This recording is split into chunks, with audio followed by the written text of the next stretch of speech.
Well, hello everyone. Welcome to Rotor Riot and welcome back to Learn to FPV. Today we're going to talk about the pros and cons of going with a bind and fly or building your own drone.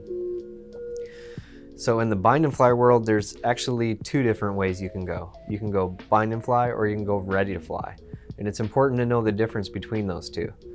So a bind and fly is not going to come with a receiver. Jeff from the future here. So I was editing and I realized that I actually got that mixed up. A bind and fly does come with a receiver. The difference between bind and fly and ready to fly is going to also come with a radio. So it's going to have everything that you need. Bind and fly will have a receiver, but it's counting on the fact that you already have a radio. And then there's a third option called ARF or ARF for almost ready to fly. That's the one I was getting confused with bind and fly. So almost ready to fly means that there's no receiver on it. So the main important thing to take into account is just look at whether or not it's going to come with a receiver or not. All right, back to the video. And also with both of those, you're likely going to have to do at least a small minimal amount of setup to get it going. So let's start with the pros and cons of a bind and fly. So a lot of times bind and fly are actually going to be a little bit cheaper, even though they're already put together and ready to go. A lot of times by bundling parts, and in some cases by cutting corners on certain components, they can be quite a bit cheaper than if you were to build your own. Now that's not always the case. There's definitely bind and flies that cost more than a drone that you could source affordable parts and put together on your own. But on average, if you're looking at putting all the parts in your cart for a drone like this versus looking at a drone that's already ready to go on like Banggood or something, you can find them a lot cheaper. Typical price range, depending on the size, let's say for like a 5-inch quad, anywhere from like $200 to $300 you can find a bind and fly. Whereas building it yourself, you could probably still build it for around $200, but a lot of times it's between like $300 and $400 because you're typically going to get nicer parts if you're building your own. But again, not always. It depends on what you choose. Another pro to going with the bind and fly route is you're going to be in the air faster because you don't have to take the time to put the thing together. You don't have to sit and research and understand all the parts and how they even go together to even know how to get the thing together. And you won't spend as much time shopping around for all the different parts and trying to find, one shop that has every part that you're looking for. So it can be a bit of a time saver. Now let's go into some of the cons. So although, like I said, a lot of times they can be cheaper, sometimes it may end up costing you more in the long run. Because a lot of bind and flies that I've run into with people coming into the hobby shop with problems with them, they can sometimes not be of the best quality control. Sometimes they're not the most reliable. Now you can find examples both ways.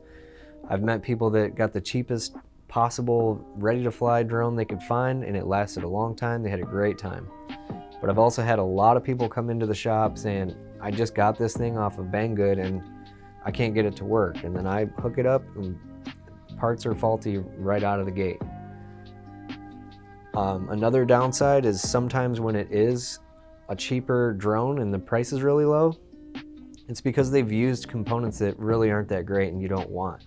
So a lot of the areas where they cut corners they put a really cheap camera on it, they put really cheap antenna on it, and that you definitely don't want because it's really frustrating to not have good video.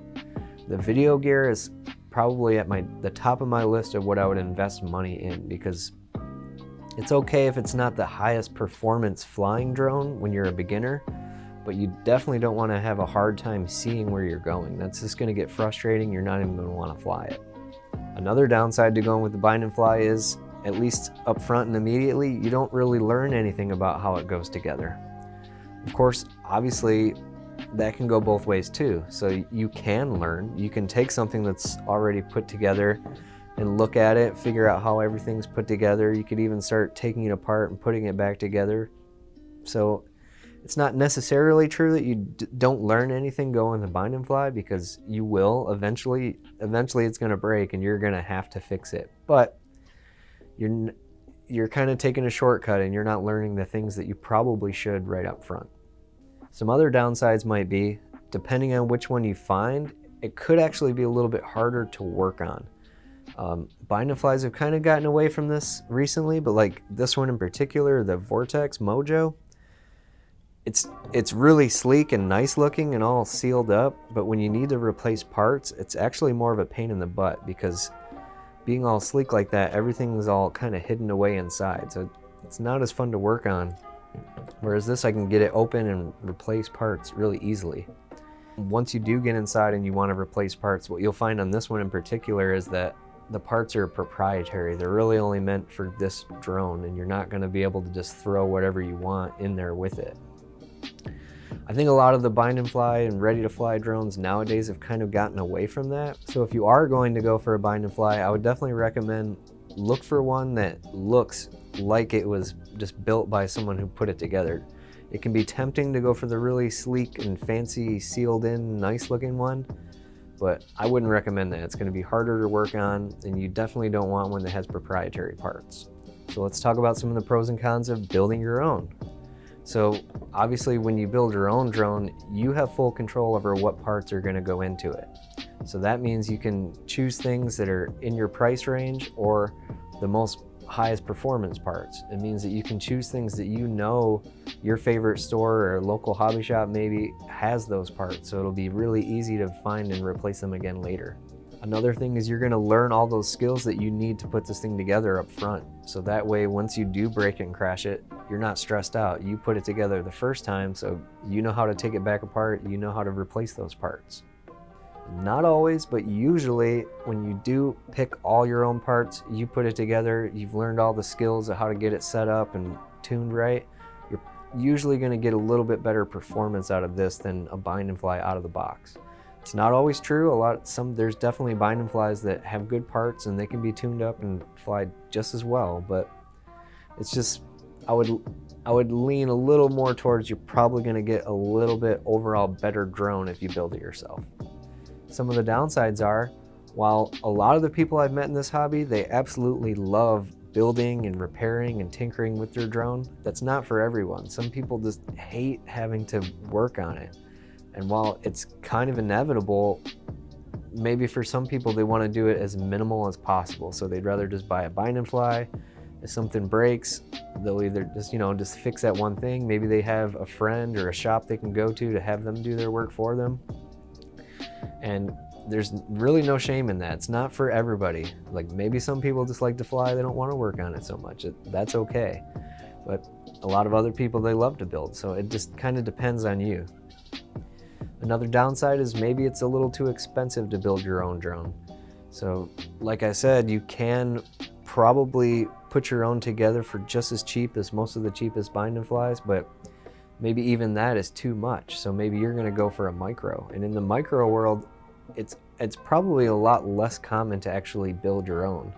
If we're talking 2-inch props or smaller, it's almost a no-brainer to go for a bind and fly. They're small, they'd be tedious to put together, and there's a lot of good companies making really good micro bind and flies. So if like $200 for a drone is out of your budget, then you're most likely going to go bind and fly, and you're probably going to go for a micro. Another thing to keep in mind is where you get in the drone from. So there's a bunch of cheap Chinese websites where you can get a ton of different bind and fly and ready to fly drones, but they don't really discriminate. So some of them are going to be really good, a really great deal, they're going to perform really well, but they're right next to some that are just subpar components, the quality control isn't there, and they really just don't discriminate. So unless you do a lot of research and asking around, you're not going to really know which one you should get and which one you should probably stay away from. If you go to our store or Race Day Quads or Get FPV, Pyroflip, if you go to a known trusted FPV store and look through their ready to fly and bind to flies, you're more likely to get one that's has a good reputation, is going to be more solid for you. A couple companies that I know make really good bind and flies are Emax. There's a Holybro Copus, that one's really nice. HDLRC makes good ones. So if you do want to save some money and try to go for the direct from China route, I mean, I hate to say it, but one thing you could do, go to our store, go to Get FPV, look at the things they have and see if you can find a similar one elsewhere but for cheaper. I would much rather you spend the money with us, but if your budget is low, you need to get the cheapest thing, just take your time, do your research, figure out what's good, figure out the best price. You're probably gonna have to wait a little longer for it to ship, but whatever gets you in the air, that's what it's all about. And finally, a main thing to remember is no matter which way you go, whether you're gonna build it yourself, you're just gonna buy a drone and fly it, you're never really just gonna buy a drone and fly it. There's always gonna be some level of knowledge that you have to do. I don't think any drone is gonna come, I mean, unless you buy the whole thing ready to go, there's actually some shops that will build everything for you, bind it up to a radio and mail it out to you. You take it out of the box and play with it. But almost always you're gonna have to at least bind it. You're gonna have to do some very minimal Betaflight setup. You're gonna have to go in there and assign which switch is gonna make the thing take off. You're gonna have to, it's smart to go in and confirm the sticks are moving the right way. You don't wanna find that out by having the thing flip into your face. You wanna at least know the base amount of knowledge that it's gonna be safe to take this thing off. If you are shopping around for bind and flies, I would definitely recommend go to their product page and go down and look for their component list. So this might not mean a whole lot to you if you're super duper new, but you want to know what's actually in it. So once you know that, and even if you don't know what each thing is, you can get online and ask around. You don't want to buy something that has junk components in it and then have to replace them later, because it's just going to end up costing you more. Look for price, but don't get the absolute cheapest thing. Understand what components are in it. Make sure you don't get anything that's totally proprietary and other parts won't work and you won't be able to use those parts on anything else. And if you can, look for reviews, look for people that have bought it and had it for a while, and try to gauge how many people are happy versus how many people are frustrated with it. So with that, thanks for watching. I hope this gave you guys a little bit more info on which route is going to be right for you. And this has been Learn to FPV.